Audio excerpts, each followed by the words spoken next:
Hey there, YouTube. Welcome to Big Mike Beard Wisdom. So today, we're going from AC to heat. And the big thing is that we need to double check on some things. And especially for my house, which is kind of unique, because we only have AC on the upper story. So this runs the AC, this runs the heat. And what we have is a air handler above us here for the AC, and air vents in the ceiling on the second story. On the basement, the first story, and second story, we have boiler registers, and the boiler's down in the basement. So first thing that we're going to do is we're going to flip this to heat real quick, and then we'll go downstairs and make sure that the burners kick on. So we have a pretty old boiler that's down here, and you just kind of pop this front door off. Then the little piece in front, that's the pilot light. And you can see the burners are going. So we know the boiler's all good to go.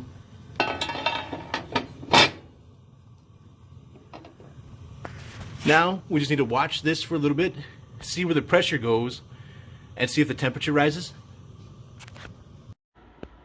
And while that's heating up and pressurizing, you want to kind of go to your registers, find where the bleed valves are. So this one's kind of in a tough spot way down here in the corner, and it's been painted multiple times over the years, and it's currently kind of dusty. But we'll get into that in just a little bit. But you want to go ahead and just take everything off of it, because if yours is like ours, this doesn't have any type of control valve over here. It's all based on this vent being open and the amount of airflow can get through it. So now's a great time to remove everything, get everything kind of vacuumed up, and have the vacuum ready. This register is just held on with a couple screws here on the side.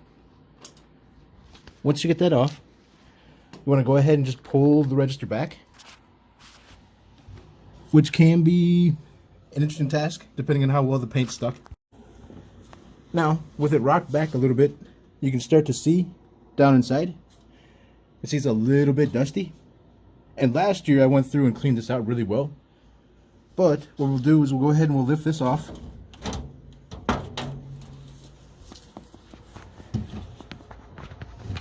And you can see there's a good bit of dust in here. So how this particular cover works is that the air comes up from the bottom, gets heated, funnels up through the top, and goes through this vent. Now, if this vent is closed down, so here you can see it's open, and then if you turn the knob, it closes down. That limits the airflow. So by limiting the airflow, you get less heat output from the radiator because there's less air moving through it. So to maximize heat output, you want to make sure that you've got this open and that you have these nice and clean, which is what we'll do with the vacuum. So last year, these were super bad. This year, not that bad. So once you get it nice and vacuumed out, then you know the airflow should be pretty good. Then you can go ahead and throw that back on. In the meantime, I can definitely feel that this is starting to get a little warm. So we should be building up heat and temperature and pressure downstairs. Back down in the basement, you can see it's made a little bit of pressure. It's also made quite a climb in temperature. So now what we'll do is we'll go ahead and shut this off. Let it sit for a little bit and let it cool down just enough that way we can start bleeding things. As you can see, it's gone up about 1 degree. The AC side hasn't registered the increase in 1 degree just yet. So that's an interesting difference between the two head units. But go ahead and flip this off. Now we just gotta wait a little bit. Then we can start cracking the valves open. So this house is pretty old, and it's got these valves on the side.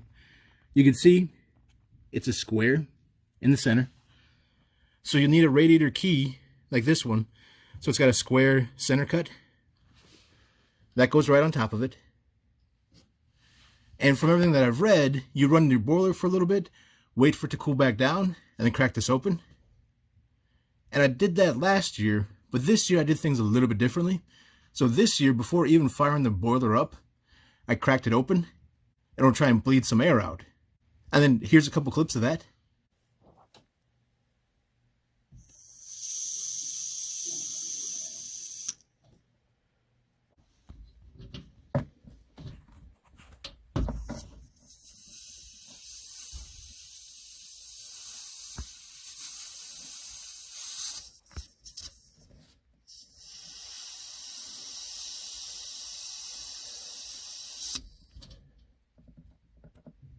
That was a lot of air. Now, I don't know if that's recommended to fire the boiler up first to help concentrate the air in the far areas, but you can see we had quite a good bit of air pop out. And there was a couple registers that I didn't actually get to video how much air came out, especially the first one. And then normally you'll start at the boiler register that's closest to the boiler and work your way to the farthest one. But this year, we had way more air than I've ever seen before. So I'm kind of worried there's a leak, but it might also be because we didn't fire it up first. And luckily, because there's pressure in the system, it'll force the air out. But if for some reason yours doesn't have any pressure in the system first, that might be why they recommend firing the boiler up first to build some pressure. Because otherwise, I would assume that if you don't have any pressure in your system, there's a slight chance you may actually wind up introducing air by opening the valves. But you can definitely hear from the video the hiss and then the water coming out. So right now we're on the second story, and in my house we always had an issue with these because essentially they're just being, something where it sucks air up through the bottom and moves up through the top. We had all these open because we didn't understand how they worked. But once it was explained to me, then we kind of figured out how we can kind of semi-meter things. So the upstairs was always super warm because everything always went to the top. So what we did was essentially set all the upstairs ones to either just barely open or kind of shut. So in this way, the upstairs will get warmed up, but it'll allow more heat transfer on the first story, because the first story we used to have to run an extra little heater down there, and that got crazy in the wintertime on the electric bill. So by adjusting yours, kind of playing with them, you might be able to find a way to warm up any kind of cold rooms. That way you can get away from doing that and maybe save yourself some money. But the downstairs ones are wide open. All right, so it's been 10 minutes.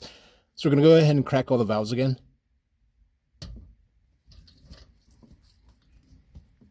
Oh, no real air on that one. It's also good to have a towel and a cup. So if yours still has a nozzle that isn't painted over and can actually, spray out where it's supposed to, it makes this a lot less wet.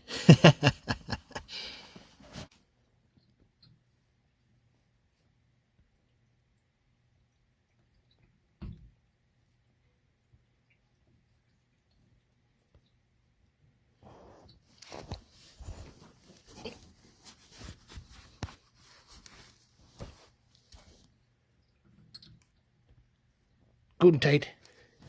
Once those are all bled out, you're pretty much good to go to put everything back together. And then flip the heat back on. As you can see, this side caught up again. And if you're new to boilers, they're kind of crazy. They take a long time to heat up and get heat out. So it's kind of one of those things where if you do want to set a schedule, set the schedule. That way it's set up hours before you may be waking up. So if you want it to be about 66 degrees at 8 in the morning, you should probably set it to about 5 or maybe 4 in the morning. That way it starts generating that heat. So, hope you guys enjoyed the video. Feel free to like and subscribe. I'll check you next time.